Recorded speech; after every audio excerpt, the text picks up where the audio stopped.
Quelque part dans les plis du temps, caché aux yeux du monde, vit un homme dont le nom est murmuré depuis des siècles. Pas un roi, pas une célébrité, mais un leader que le monde n'a pas encore vu. Celui qui se lèvera lorsque le monde aura atteint son point de rupture. S'il est vivant aujourd'hui, où est-il? Est-ce qu'il est passé près de vous alors que vous étiez distrait, vos yeux aveugles à la vérité qui se tenait devant vous? Est-ce qu'il s'est assis à côté de vous dans un marché bondé, inaperçu, tandis que le monde vaquait à ses affaires? On l'appelle Al-Mahdi, l'attendu, le leader promis. Dans les paroles du prophète, c'est l'homme qui remplira la terre de justice et d'équité, tout comme elle a été noyée d'injustice et d'oppression. Pour les sunnites comme pour les chiites, la croyance est inébranlable. Son apparition est certaine. Son histoire n'est pas un conte du passé, mais une promesse pour l'avenir. Pourtant, la question plane lourdement dans l'air. S'il existe, pourquoi n'est-il pas encore apparu? Imaginez ceci. Quelque part ce soir, dans une terre déchirée par la guerre, une mère serre son enfant contre elle, essayant de le protéger du bruit des bombes. Elle murmure une prière pour la sécurité, pour la nourriture, pour la fin de la peur. Quelque part ailleurs, un homme s'agenouille dans les ruines de ce qui fut autrefois sa maison, ses larmes tombant sur la poussière. Loin de là, une jeune fille cache ses rêves dans son cœur, craignant que la cruauté de ce monde ne les écrase. Et peut-être, quelque part hors de notre portée, il les entend tous. La nuit cache plus que l'absence de lumière. Elle cache des pas qui ne souhaitent pas encore se faire entendre. Elle cache le regard d'un homme qui observe, mais n'agit pas. Pas encore. Le moment n'est pas venu. Le monde n'est pas prêt. Mais quand l'heure viendra, son apparition ne sera pas silencieuse. Le poids de sa présence fera trembler le cœur des arrogants et relèvera la tête des opprimés. Son nom résonnera dans les rues. Son appel voyagera au-delà des océans et des montagnes. Et chaque injustice qui se croyait intouchable tremblera. Jusqu'à ce moment, le désert garde ses secrets. Le vent porte son nom seulement en murmure. Et le monde attend. Le monde d'aujourd'hui n'est plus le même qu'il y a seulement une génération. Les frontières ont changé, les pouvoirs ont basculé, et l'humanité se tient à un étrange carrefour, déchiré entre un progrès incroyable et un chaos immuable. Dans chaque coin du globe, les gens parlent des mêmes luttes, la corruption qui ronge les nations, des dirigeants qui promettent le changement mais ne livrent que plus de la même chose, et une justice qui semble toujours hors de portée. Nos villes grandissent en hauteur, mais notre confiance les uns envers les autres rétrécit. Nous avons construit des machines capables de calculer en quelques secondes ce qui prenait autrefois des années, et pourtant, nous ne parvenons pas à résoudre les problèmes humains les plus simples, la faim, la cupidité, la guerre. Les narrations prophétiques décrivent un temps avant l'apparition du Mahdi, où le monde sera rempli d'injustice. Pas une petite quantité, mais rempli, comme de l'eau remplissant un récipient jusqu'au bord. Cette injustice ne se limitera pas à un seul endroit, elle sera globale, touchant les puissants comme les impuissants. Certains de ces signes sont subtils, d'autres douloureusement évidents. Nous voyons des guerres sans fin claires, menées non pas pour la défense, mais pour le profit et la fierté. Nous voyons la vérité transformée en mensonge, et les mensonges polis pour ressembler à la vérité. La richesse s'accumule entre les mains de quelques-uns, tandis que des millions vivent dans une pauvreté si profonde que leurs rêves ne dépassent pas un seul repas. Et pourtant, même si l'obscurité s'étend, la conscience grandit aussi. Des gens qui ne parlaient jamais de morale évoquent maintenant la justice. Des gens qui ne remettaient jamais en question leurs dirigeants se demandent aujourd'hui, est-ce vraiment le meilleur que nous puissions faire? Ce réveil fait partie de la préparation. Les narrations parlent aussi d'instabilité, des dirigeants s'affrontant, des alliances qui se brisent, des nations se trahissant pour le moindre avantage. Le monde ressemblera à un échiquier où chaque pièce est prête à frapper, mais où personne ne gagne vraiment. Sur le plan religieux, la foi sera testée comme jamais auparavant. Certains s'accrocheront fermement à leurs croyances, comme une personne tenant un charbon ardent. D'autres abandonneront la foi, prétendant que la religion n'a pas sa place dans le monde moderne. La boussole spirituelle de l'humanité semblera brisée, sans direction unique sur laquelle tous pourront s'accorder. Et dans cette tempête, l'émergence du Mahdi ne sera pas un événement aléatoire. Ce sera la réponse à un monde qui aura épuisé toutes les autres options. Une narration mentionne qu'avant son apparition, il y aura une grande confusion, si grande que les gens souhaiteront un leader pour les unir, quelqu'un pour mettre fin à leur souffrance. Mais ils ne le trouveront pas avant que Dieu ne le veuille. Nous pouvons déjà sentir les premiers tremblements de cette confusion. Même maintenant, des structures sociales qui semblaient inébranlables commencent à se fissurer. La confiance dans les systèmes, qu'ils soient politiques, économiques ou même culturels, s'érode plus vite qu'elle ne peut être reconstruite. Et tandis que le Mahdi se lèvera pour combattre l'injustice mondiale, sa mission ne sera pas seulement politique. Elle sera morale, spirituelle, profondément humaine. Il ne mettra pas seulement fin aux guerres, il guérira les causes de ces guerres, il ne distribuera pas uniquement la richesse, il restaurera la dignité que la pauvreté a volée. Avant que ce jour n'arrive, cependant, la scène doit être prête. Et cette scène ne se prépare pas par la main humaine seule, mais par le déroulement de la prophétie divine. Chaque événement, chaque crise, chaque moment d'éveil, tous sont des fils d'un vaste dessin. Les images changent, des séquences rapides de manifestations dans différents pays, des coupures soudaines sur des terres craquelées par la sécheresse, des océans étouffés par le plastique, puis un plan silencieux sur la main d'un enfant tenant un jouet cassé. La musique baisse en un bourdonnement faible, comme le calme avant la tempête. Certains ne verront dans ces temps que des espoirs, mais pour ceux qui comprennent les prophéties, ces moments sont des signaux. Ils murmurent que le temps de l'attente n'est pas infini, que chaque ombre signifie que le soleil est proche. Et quand le Mahdi apparaîtra, ce ne sera ni en politicien cherchant des votes, ni en commandant militaire affamé de pouvoir. Il viendra comme le restaurateur d'équilibre tant attendu, un leader dont la légitimité ne vient pas de l'approbation humaine, mais de la nomination divine. Ce monde que nous voyons, déchiré, fatigué, en quête, n'est pas la fin de l'histoire, c'est le prologue. Et comme tous les grands commencements, il commence dans l'obscurité, pour que, lorsque la lumière viendra, nous sachions exactement ce qu'elle signifie. Le monde avance comme si tout était normal. Des empires s'élèvent, des empires tombent. Les villes s'élèvent toujours plus haut, la technologie progresse, des guerres éclatent, des traités sont signés, et pourtant, aucun gros titre ne mentionne son nom. Aucun présentateur ne dit « il est revenu ». La plupart des gens vivent toute leur vie sans jamais réaliser que quelque part, sur la même terre qu'ils foulent, le leader de la dernière révolution mondiale est vivant et veille. Cette époque, cette longue et étendue ère cachée, n'est pas une ère d'immobilité. C'est une ère de préparation. Mais cette préparation ne se fait pas avec fanfare. Elle ne monte pas sur les podiums ni ne brandit de drapeau. Elle agit en silence, comme l'eau qui creuse les vallées dans la pierre, façonnant l'histoire sans le bruit des armées ni les projecteurs des rois. Certains pensent que parce que l'imam est caché, il est absent de l'histoire du monde. Mais la vérité est tout le contraire. Il fait partie de cette histoire chaque jour. Sa tâche aujourd'hui n'est pas de gouverner ouvertement, mais de bâtir les fondations d'un règne qui durera, un règne qui ne commencera pas par un murmure, mais par un moment qui fera trembler les cieux. L'air caché est un temps de mouvement sans être vu. Imaginez un maître bâtisseur qui marche dans une ville la nuit, posant les poutres invisibles sous ses rues, la préparant pour un futur que personne d'autre ne peut encore voir. Les gens d'en haut continuent leur vie, inconscients qu'une nouvelle fondation se met en place sous leurs pieds. Pendant cette période, les pas de l'imam sont délibérés. Ses choix sont précis. Il sait que la mission ne peut commencer trop tôt, quand les cœurs sont encore aveugles, ni trop tard, quand le chaos a déjà avalé l'espoir. Le timing n'est pas un hasard, c'est une précision divine.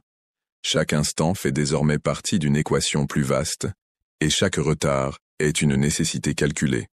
Présence invisible.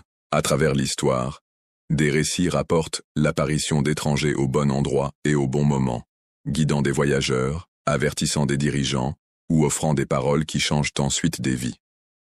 Dans certains récits, ces rencontres mystérieuses sont considérées comme des moments où l'imam a marché parmi nous, incognito. Une conversation dans un marché, une main tendue aux pauvres, un conseil soudain qui sauve une vie, ces instants tissent les fils de sa mission silencieuse. Mais la préparation ne consiste pas seulement à aider des individus. Il s'agit aussi d'influencer discrètement les chemins des nations, les changements des sociétés et la préparation même de l'humanité. Il y a des moments où un changement politique soudain, une découverte scientifique ou un mouvement culturel semblent arriver de façon inattendue. En vérité, ce sont des pièces déplacées pour préparer une histoire dont lui seul connaît la fin. Les racines sous la surface. Pensez à un grand arbre. Au-dessus du sol, il peut sembler immobile, inchangé. Mais sous terre, un vaste réseau de racines s'étend, s'approfondit, se renforce. Ces racines sont invisibles à l'œil humain. Et pourtant sans elles, l'arbre s'effondrerait au premier grand orage. C'est cela, l'air caché, la croissance des racines. Le monde d'en haut peut ne rien remarquer, mais en dessous, une structure se forme qui soutiendra le poids de l'âge final de la justice. Ces racines sont faites de personnes, d'événements, de savoir et de foi, tous interconnectés, tous nourrissant le moment de l'émergence. Cœur choisi et épreuve silencieuse, à chaque génération, des individus sont préparés pour se tenir à ses côtés. Certains le savent, la plupart non. Ils sont façonnés par la vie elle-même, à travers l'épreuve, la persévérance, par des actes de loyauté et d'honnêteté qui semblent petits, mais sont en vérité les briques d'un royaume futur. Certains sont des savants, apprenant à protéger la vérité avec des mots plus tranchants que des épées. D'autres sont des guerriers, entraînant corps et esprit au courage face à des obstacles insurmontables. Et puis il y a ceux qui ne sont ni célèbres ni puissants, fermiers, enseignants, ouvriers, dont la foi pure et la boussole morale inébranlable font les piliers des communautés. Chacun joue un rôle dans cette armée silencieuse en attente. Mais il y a un autre aspect à cette époque, c'est aussi une épreuve. Sans la présence ouverte de l'imam, la foi des gens est testée comme jamais auparavant. Il est facile de suivre un leader que l'on voit. Il est plus difficile de suivre une idée, un principe, quand la preuve reste cachée. L'air caché tamise l'humanité, séparant ceux qui suivent la vérité parce qu'elle est vérité, de ceux qui suivent seulement quand cela leur convient. Un monde sous sa vigilance. Selon la tradition islamique, sans la présence de la preuve d'Allah, sans un imam vivant, le monde ne pourrait pas rester stable. Même si les gens ne le voient pas, son existence est un bouclier contre l'effondrement total. Comme un phare dont le faisceau est invisible en plein jour, son influence est constante, retenant des marées qui submergeraient l'humanité. La présence de l'imam ne se limite pas à un seul endroit. Certaines narrations disant qu'il voyage, se déplaçant de terre en terre, parfois brièvement, parfois plus longtemps. Chaque arrêt laisse un changement subtil, une personne inspirée, un cœur tourné vers la vérité, une barrière placée contre l'injustice silencieusement. Cette mobilité lui permet de préparer à l'échelle mondiale, assurant que lorsque le moment final viendra, l'appel sera entendu partout. Le silence qui parle. Il y a un paradoxe. Le leader le plus important de l'histoire est vivant, mais presque personne ne le reconnaît. Son silence n'est pas une faiblesse, c'est une protection, pour lui-même, pour ses compagnons et pour la mission. L'histoire a montré que tout mouvement révolutionnaire dévoilé trop tôt est écrasé avant de pouvoir s'enraciner. L'air caché est le bouclier divin, gardant la mission sûre jusqu'à l'heure fixée. Pendant ce temps, ce silence enseigne une leçon. Il force les gens à regarder plus profondément, à bâtir leur foi non sur le charisme d'un visage, mais sur la force de la vérité elle-même. C'est cette maturité qui rendra ces fidèles incassables, lorsque la tempête de l'opposition se lèvera contre eux. Le rassemblement des points de lumière, imaginez une carte du monde plongée dans l'obscurité. Lentement, de faibles points lumineux commencent à apparaître, un dans un petit village, un autre dans une ville bondée, un autre dans un endroit que personne ne penserait à regarder. Ces lumières sont des personnes, des lieux et des moments en préparation. Certains deviendront des soutiens clés, d'autres des havres de sécurité. certains des événements qui déplaceront l'attention mondiale au moment exact. D'une certaine manière, l'ère cachée est comme les heures calmes avant l'aube. La nuit est encore profonde, mais un observateur attentif peut voir les premiers signes que le matin arrive. L'imam rassemble ses lumières, les connecte, les renforce, jusqu'au moment où le monde les verra toutes à la fois, flamboyantes. Un aperçu du futur. Le jour viendra où cette longue préparation cachée sera révélée. Ceux qui ont été patients réaliseront que chaque année, chaque retard, chaque acte invisible faisait partie du plan. Ceux qui doutaient devront affronter la vérité qu'il n'a jamais été absent. Et lorsque l'appel résonnera enfin, lorsque le silence se brisera, le monde comprendra que l'ère cachée de l'imam n'a pas été une pause dans l'histoire. Ce fut la période la plus active, la plus stratégique, la plus vitale de toutes. Ce fut l'écriture du dernier chapitre de l'histoire, à l'encre trop précieuse pour être gaspillée sur des moments imprudents. Le monde d'aujourd'hui est rempli de chaos et de confusion. Pourtant, dans les ombres silencieuses, un grand voyage spirituel se déroule. L'imam Mahdi, le sauveur attendu dans la croyance islamique, vit dans une ère cachée, un temps de dissimulation, de préparation et de croissance spirituelle immense. Cette période est aussi cruciale que le moment de son retour public, car elle façonne le caractère, la sagesse et la patience nécessaires pour diriger un monde en pleine tourmente. Beaucoup croient que la vie de l'imam Mahdi avant sa réapparition est enveloppée de mystères, un secret connu seulement des savants les plus érudits et des croyants sincères. Ce temps n'est pas une pause, mais une profonde méditation et épreuve, où l'imam fait face à des défis invisibles aux yeux du commun. C'est une épreuve non seulement d'endurance physique, mais aussi de foi, de persévérance et de force spirituelle. La dissimulation, ou gaïba, est une protection divine, protégeant l'imam des forces corrompues du monde qui chercheraient à lui nuire ou à le détourner. Elle sert aussi un but plus élevé: permettre aux graines de justice et de vérité de croître discrètement dans le cœur de ceux qui attendent de sa guidance. La patience des croyants pendant cette période reflète leur préparation à accepter la vérité lorsqu'elle émergera de l'ombre. Les voyages spirituels de l'imam Mahdi avant son retour impliquant des prières constantes, la réflexion et la connexion avec le divin.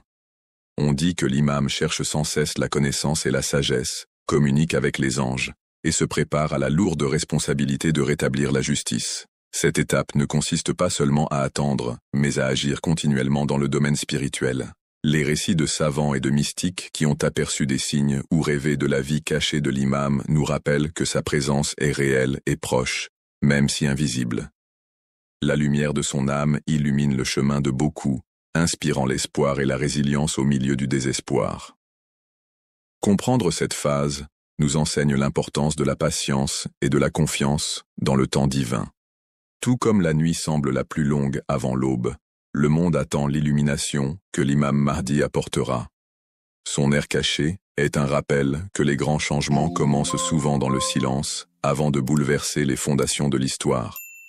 En tant que croyants, cette connaissance nous invite à nous préparer intérieurement, à purifier nos cœurs, renforcer notre foi et nous aligner avec les valeurs que représente l'imam Mahdi: la justice, la compassion et la vérité inébranlable.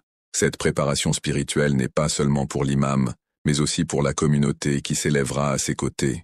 L'ère caché demande une préparation, se réveiller de la complaisance, résister à l'injustice à petites et grandes échelles, et incarner la lumière qui guidera les autres hors des ténèbres. Dans les prochains segments, nous explorerons comment ces épreuves spirituelles façonnent l'imam Mahdi, et pourquoi cette période cachée est une nécessité divine pour la victoire ultime du bien sur le mal. Le monde a toujours été une scène de changement. Des empires s'élèvent, des royaumes tombent, et des leaders émergent de lieux inattendus. Pourtant, dans les couches invisibles de l'histoire, il existe des récits qui restent cachés aux yeux du public. L'un de ces récits est celui de la vie de l'imam al-Mahdi pendant la Grande Occultation, un chapitre qui se déroule silencieusement depuis des siècles, loin du regard du monde, mais toujours présent dans le plan divin. Imagine ceci: un leader choisi par Dieu, vivant à notre époque, mais invisible. Il marche sous le même ciel que nous, respire le même air, et est témoin des mêmes injustices. Mais sa mission n'a pas encore commencé. Pour l'instant, son rôle est d'observer, de préparer, et de protéger la confiance qui lui a été donnée jusqu'au moment opportun. L'occultation a commencé après une période d'instabilité politique sévère dans le califat abbasside. Le jeune imam, alors enfant, faisait face à un monde hostile à son existence. Les dirigeants craignaient les prophéties, qu'un homme issu de la lignée du prophète se lèverait pour démanteler la tyrannie. La surveillance, les assassinats et les informateurs étaient partout. Dans une telle atmosphère, sa disparition n'était pas une fuite, mais une nécessité divine. Depuis plus d'un millénaire, la vie de l'imam al-Mahdi est enveloppée de mystères. Les savants décrivent cette période comme un temps où il continue de guider, mais indirectement, à travers les savants, les dirigeants justes et l'inspiration divine. Son absence physique est une épreuve, non seulement pour ses disciples, mais pour le monde entier. Imagine un homme qui a vu défiler les siècles. Des villes autrefois centres commerciaux animés sont devenues ruines. Des royaumes qui semblaient éternels se sont effondrés en poussière. Il a traversé les paysages changeants de la civilisation humaine, et pourtant il reste inconnu, un voyageur dont les pas ne laissent aucune trace. Mais pourquoi rester caché si longtemps? Les enseignements islamiques expliquent qu'il s'agit d'une période d'épreuve et de préparation. L'humanité doit avoir l'espace nécessaire pour se prouver elle-même, choisir la justice ou l'oppression de son plein gré, avant que l'intervention divine ne transforme le monde. Le rôle de l'imam durant ce temps est celui du capitaine d'un navire caché dans le brouillard, qui gouverne depuis l'ombre, veillant à ce que le navire ne sombre pas avant d'atteindre son rivage destiné. À travers l'histoire, des murmures ont circulé, des rencontres racontées par des savants, des mystiques et des croyants ordinaires. Ces rencontres étaient souvent brèves, inattendues et bouleversantes. Un homme apparaissant au bon moment pour sauver quelqu'un en détresse, offrant des conseils ou lançant un avertissement, puis disparaissant sans laisser de traces. Que ce soit dans les déserts d'Arabie, les montagnes d'Iran ou les marchés de Syrie, ces histoires ont survécu grâce à la tradition orale et aux écrits, laissant aux croyants l'espoir et le sentiment que la présence de l'imam est toujours proche. Les défis de sa vie cachée sont profonds. Imagine être chargé de mener une mission mondiale, mais incapable de te révéler avant le moment fixé. Voir des guerres éclater, des vies innocentes perdues, la corruption se répandre, et savoir qu'un jour tu devras tout affronter, mais que ce jour n'est pas encore venu. La patience requise pour une telle mission dépasse l'endurance humaine. C'est la patience d'un homme soutenu par une promesse divine. En son absence, la responsabilité de garder son message vivant repose sur les épaules des fidèles. C'est pourquoi la période de l'occultation ne concerne pas seulement l'imam, elle concerne aussi la préparation de ses disciples. Soutiendront-ils la justice sans le voir? Suivront-ils la vérité sans leadership physique? Ce sont des questions que chaque génération doit affronter. Historiquement, le réseau de l'imam durant la petite occultation était maintenu par des représentants désignés, des figures de confiance qui pouvaient en communiquer entre lui et le peuple sans révéler sa localisation. Mais avec le début de la grande occultation, ce système a pris fin. Depuis, la communication directe a cessé et le fardeau du leadership religieux est passé aux savants et juristes qui interprètent la loi islamique et guident la communauté jusqu'à son retour. La vie qu'il mène maintenant est inimaginable. Se déplaçant d'un endroit à l'autre, se mêlant aux gens ordinaires, peut-être assis dans un café, marchant dans un marché ou traversant un terminal d'aéroport, inaperçu. Il pourrait être à côté de toi dans une foule, écoutant, observant, apprenant comment le monde a changé tout en restant le même. À travers les siècles, la tapisserie de l'histoire humaine a été brodée de fils subtils, des moments où le voile de l'occultation semblait se lever un instant. Ces instants sont rares, mais ils ont laissé un héritage d'espoir pour ceux qui aspirent à la justice. Un récit conservé par les savants raconte l'histoire d'un marchand voyageant seul dans les déserts arides du Moyen-Orient au XIIe siècle. Sa caravane avait été attaquée par des bandits, ses compagnons dispersés et ses provisions volées. Épuisé et près de la mort, il pria pour être sauvé. De l'horizon scintillant, un cavalier solitaire apparut, vêtu simplement, le visage partiellement ombragé par le soleil. Sans un mot, il offrit de l'eau, guida le marchand vers un chemin sûr. Et avant que ce dernier ne puisse exprimer sa gratitude, l'homme avait disparu dans les vents du désert.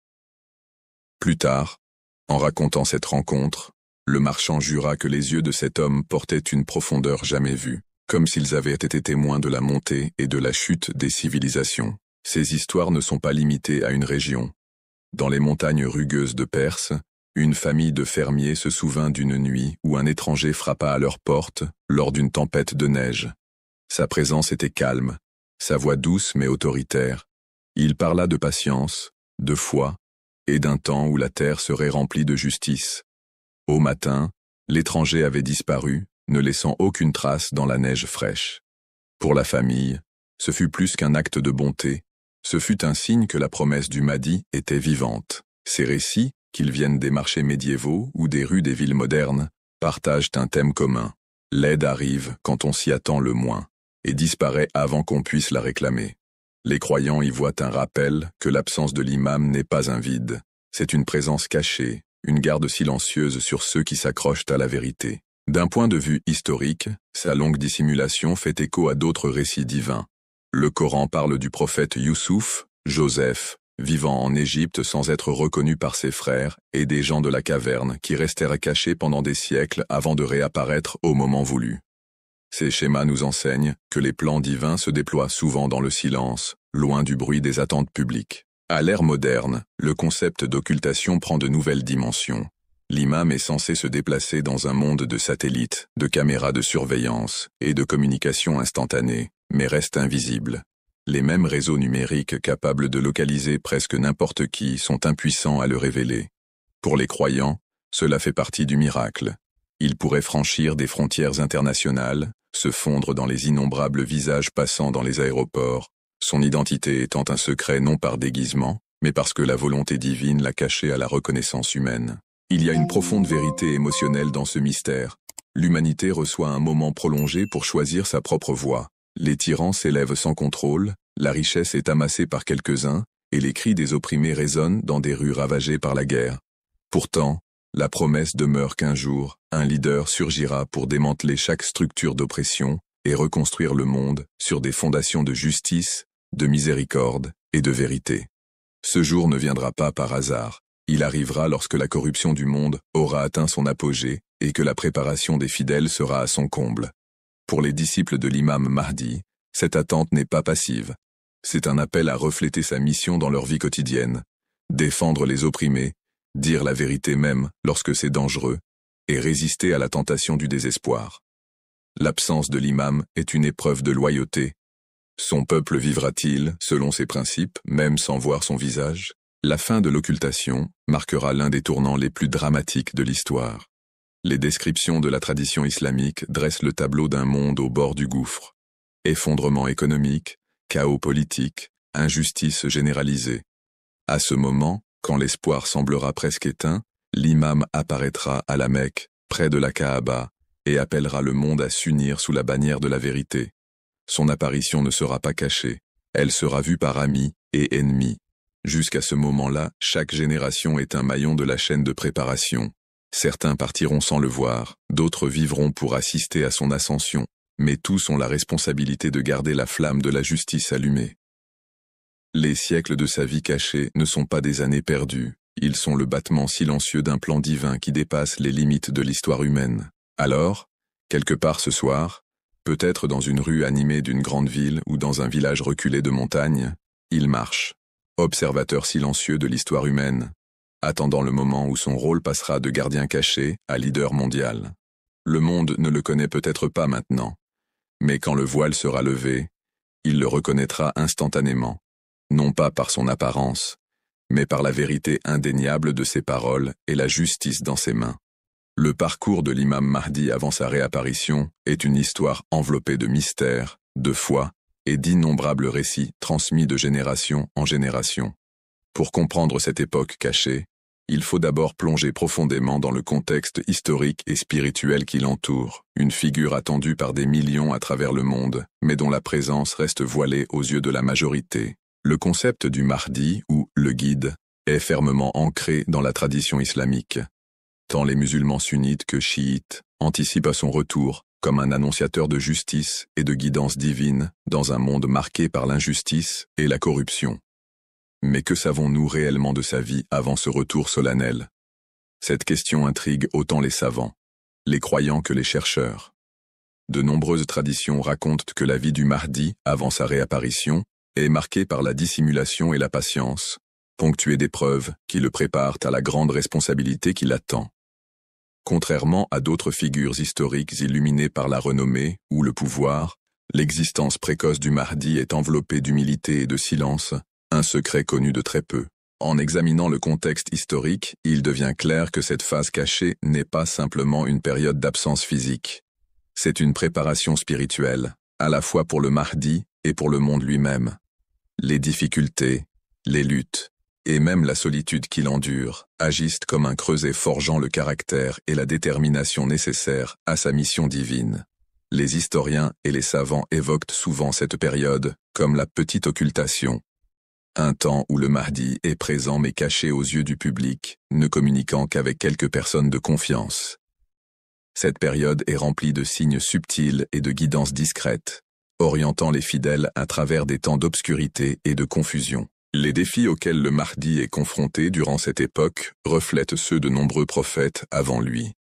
Ces récits rappellent Moïse, qui passa des années dans le désert à se préparer pour guider son peuple, ou encore le prophète Muhammad lui-même, dont les premières années furent remplies d'épreuves personnelles avant de recevoir la révélation divine. La vie cachée du Mahdi s'inscrit donc dans un schéma divin de préparation et d'épreuve. Pendant cette ère cachée, on croit que le Mahdi observe activement le monde, ses conflits, ses injustices, les cris des opprimés. Sa conscience des événements mondiaux est profonde, mais il reste patient, attendant le moment fixé pour agir. Cette période exige une foi solide des croyants, qui doivent rester fermes malgré l'absence de sa présence visible. À travers les siècles, plusieurs récits ont émergé décrivant des aperçus du Mahdi ou des signes témoignant de son existence discrète. Parmi eux, des témoignages de personnes pieuses affirmant l'avoir rencontré sous un déguisement ou avoir reçu des messages par des visions spirituelles. Bien que ces récits varient en détail et crédibilité, ils soulignent l'attente profonde et l'espoir investi dans sa future manifestation. La signification de cette phase cachée dépasse le Mahdi lui-même. Elle sert de métaphore pour le voyage spirituel intérieur que traversent de nombreux croyants, un temps d'attente, de réflexion et de préparation avant une transformation personnelle ou collective. La vie du Mahdi avant sa réapparition inspire ainsi des millions à cultiver patience, humilité et foi inébranlable. Il est aussi important de comprendre le contexte sociétal plus large dans lequel cette ère se déroule. L'histoire est marquée par des cycles d'ascension et de chute, de justice et d'oppression, de lumière et d'obscurité. Le retour du Mahdi est attendu à un moment où l'injustice a atteint son paroxysme et le monde se tient au seuil d'un changement profond. Sa présence cachée rappelle que, même quand l'espoir semble lointain, la justice divine n'est jamais absente. De plus, le concept de la vie dissimulée du Mahdi nous invite à réfléchir sur la nature du leadership et de la guidance. Le vrai leadership, tel que l'exemplifie le Mahdi, ne concerne pas la reconnaissance immédiate ou le pouvoir mondain. Il s'agit de force tranquille, de sagesse profonde et d'un engagement indéfectible pour la justice, des qualités cultivées dans le silence avant d'être révélées à la lumière du monde. En contemplant cette ère cachée, nous rencontrons aussi les histoires de ceux qui ont attendu et préparé l'arrivée du Mahdi au cours de l'histoire. Savants, saints, croyants ordinaires, d'innombrables individus ont gardé la flamme de l'espoir vivante par leurs prières, leurs sacrifices et leur dévotion constante. Leur foi forme le pont entre la vie cachée du Mahdi et l'aube attendue de sa mission publique. Ainsi, l'ère cachée du Mahdi est un puissant récit de patience et de foi, exhortant les croyants à faire confiance à la sagesse divine, même lorsque le chemin à venir est incertain. Elle nous rappelle que les plus grandes transformations commencent souvent dans le silence, loin du regard du monde, et que les guidances les plus profondes naissent souvent d'une persévérance discrète. Pour apprécier pleinement cette période, il faut aussi s'attarder sur les enseignements spirituels qui soulignent la préparation intérieure nécessaire pour recevoir une telle guidance divine. L'émergence du Mahdi n'est pas seulement un événement historique, mais un éveil spirituel pour l'humanité.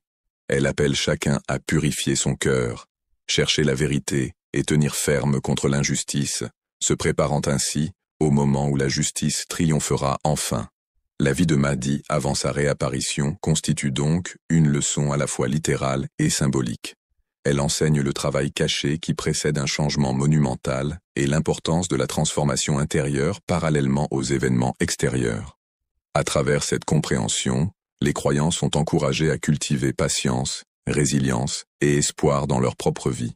En avançant dans l'exploration de l'ère cachée de l'imam Mahdi, nous commençons à voir comment ce récit tisse ensemble histoire, spiritualité et prophétie en une tapisserie de dessins divins. Il invite à ne pas attendre passivement, mais à s'engager activement dans la préparation de soi-même et de sa communauté pour l'ère de justice et de paix promise par son retour. L'attente de la réapparition du Mahdi a inspiré d'innombrables mouvements, poèmes et enseignements spirituels tout au long de l'histoire islamique. Ce désir de justice reflète un besoin humain universel d'espoir au milieu de la souffrance et du chaos.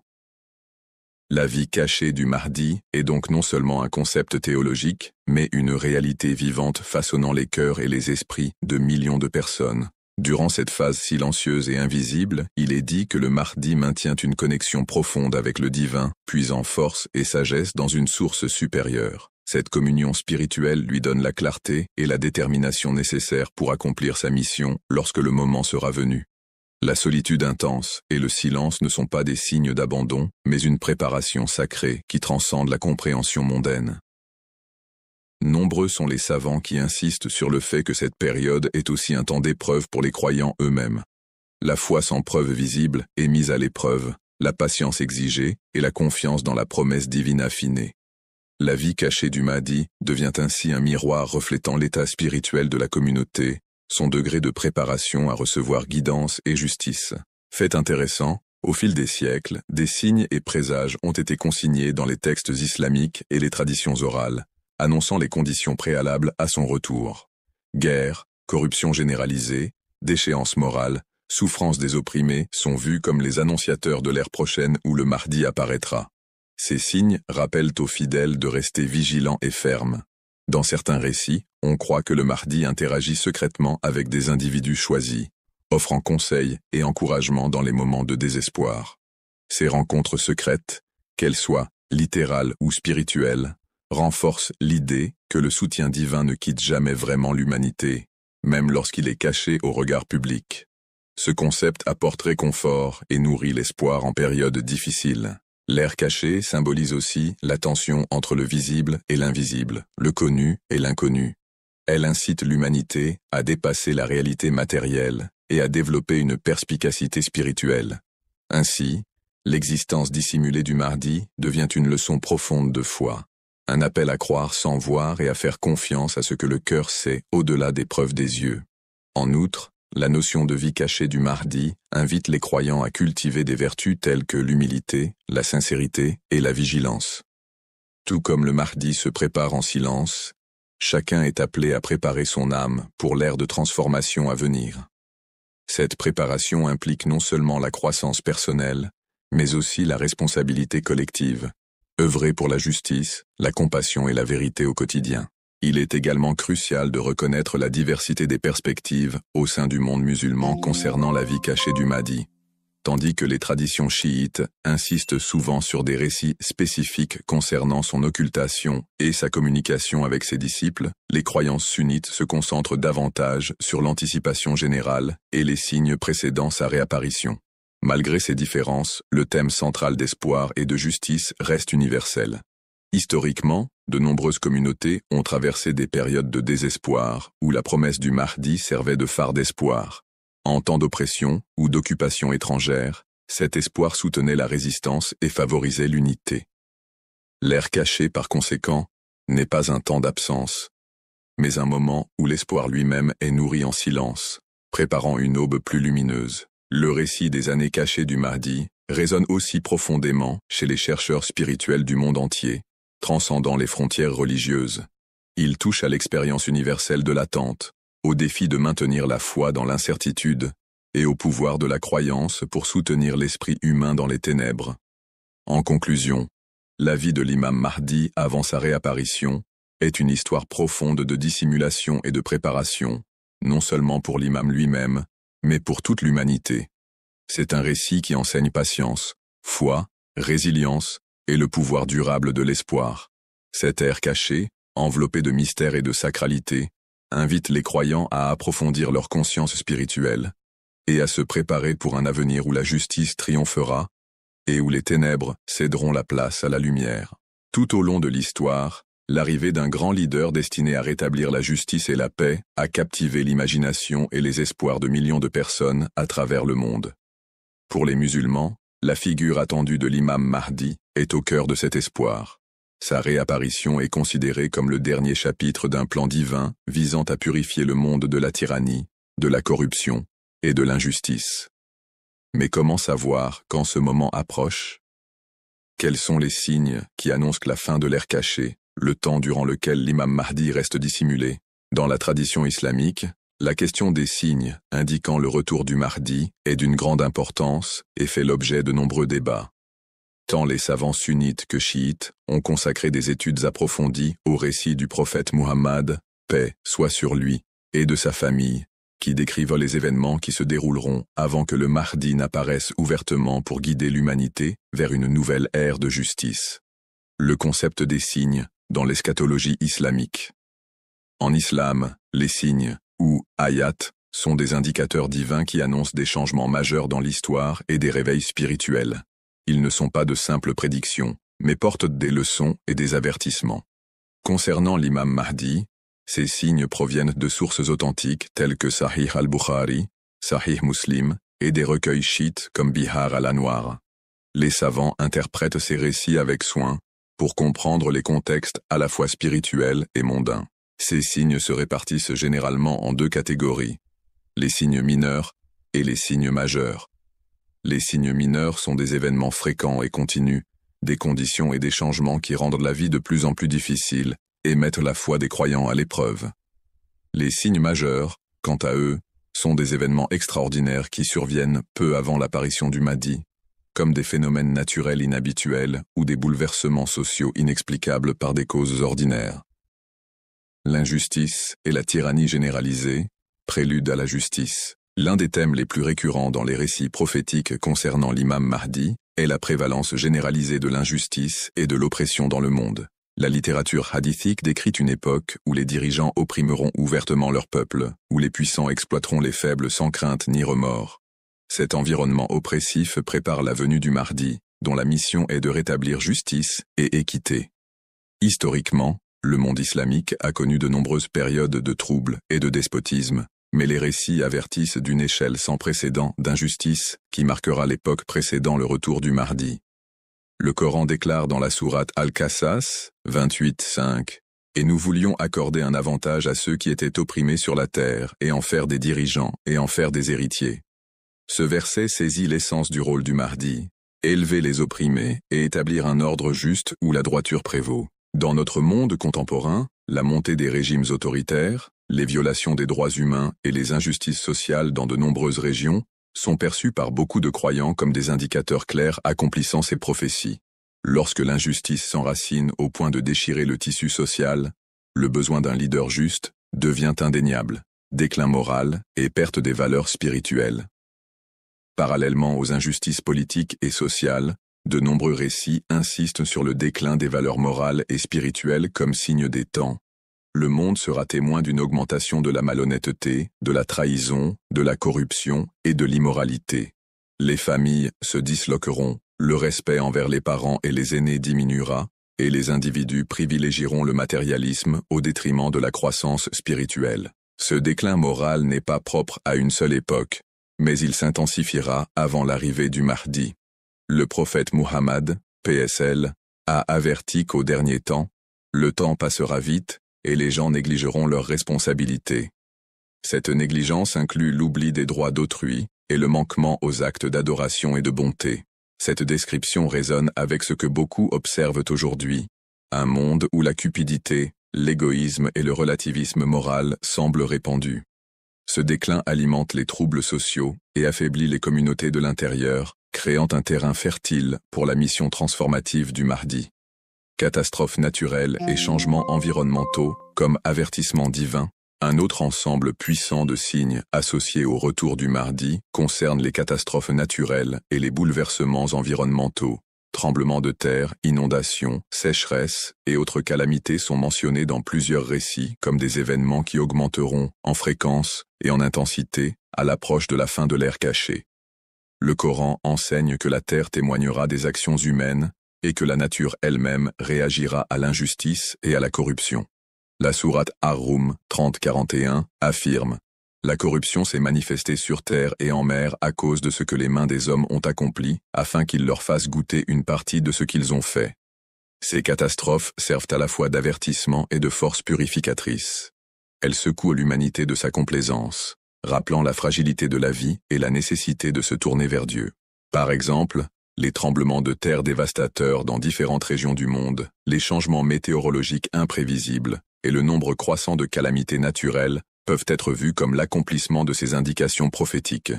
Bien que la science explique les mécanismes, le moment et l'intensification de ces événements dans le cadre prophétique plus large ont une signification particulière pour les croyants.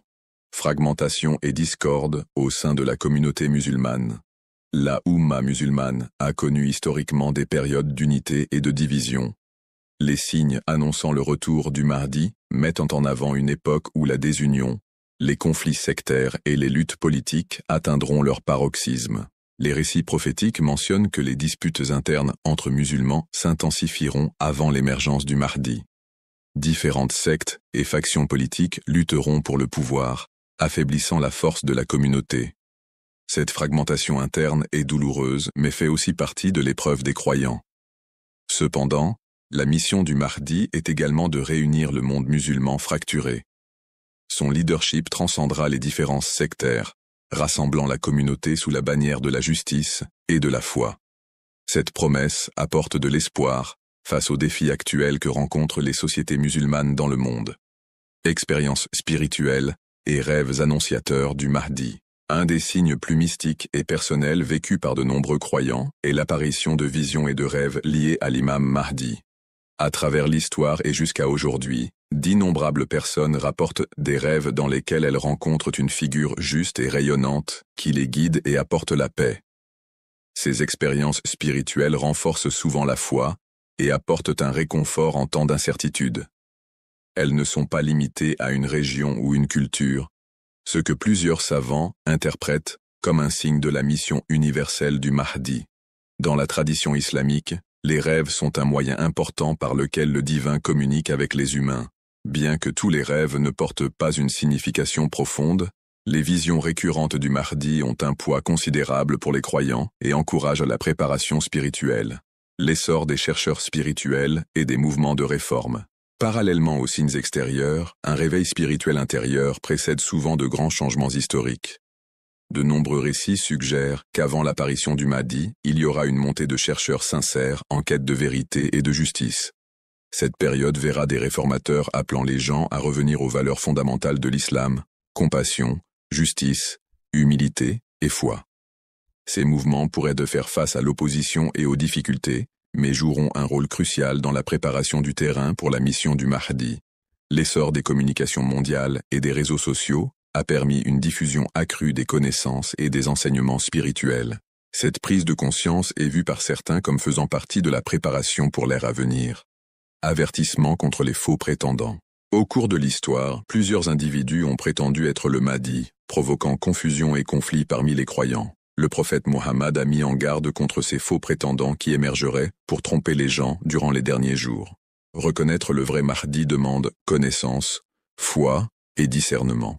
Le Mahdi authentique ne se distinguera pas par des démonstrations grandioses ou des ambitions politiques, mais par son caractère, justice, humilité, respect du Coran et de la Sunna, et un soutien divin manifeste à travers des miracles et un leadership vertueux.